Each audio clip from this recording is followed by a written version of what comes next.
Now, what feels like 2 very long months ago, we went behind the scenes at St George's Hospital in Tooting to see how they'd transformed services to cope with the coronavirus outbreak. Wards changed round, staff drafted in to help in intensive care, dozens of patients on ventilators.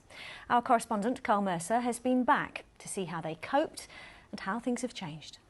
Let's raise her slightly onto my side on your count, Andrew. This was St George's 8 weeks ago, in the height of the Covid crisis. Patients were on ventilators in wards transformed in days into intensive care units. There are patients on either side. Nursing Director Paul Randall showed us round. All of these patients are on ventilators. They're all Covid patients. This is Paul now, on the same ward. When you were last here, this was our one of our Covid areas. And since Covid numbers have reduced, we've turned this back into our neuro-intensive care. The staff here have spent months nursing Covid patients on this ward, but are now back treating those with brain injuries. And it's busy. I think, to be honest, at the time a lot of people didn't realise what was happening. I think you were so busy, they were so sick, you were just so sort of consumed with it. And I think now we're getting back to a bit of normality. I think it's now that people are realising, actually, this is what we've done.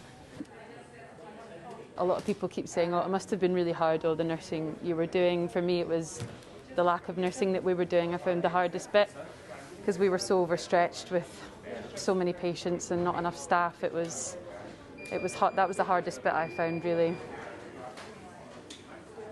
Actually, geeing up for the emergency itself is probably easier than coming down afterwards. Staff are tired, they hate uncertainty, we're not quite sure what the new normal is going to look like yet, and planning that is difficult, and it's difficult to plan. You can't tell staff what to expect, and people don't like that. It's more when you go home and you sit down and you actually stop and you have time to think about it.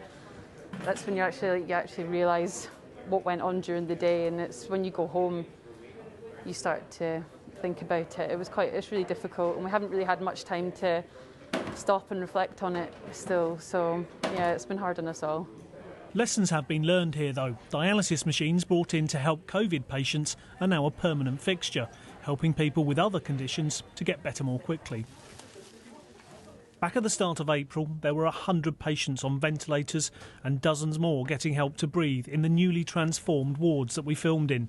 Today, those wards are back to normal. The hospital has 11 Covid patients on ventilators. I remember we filmed just in this area up here.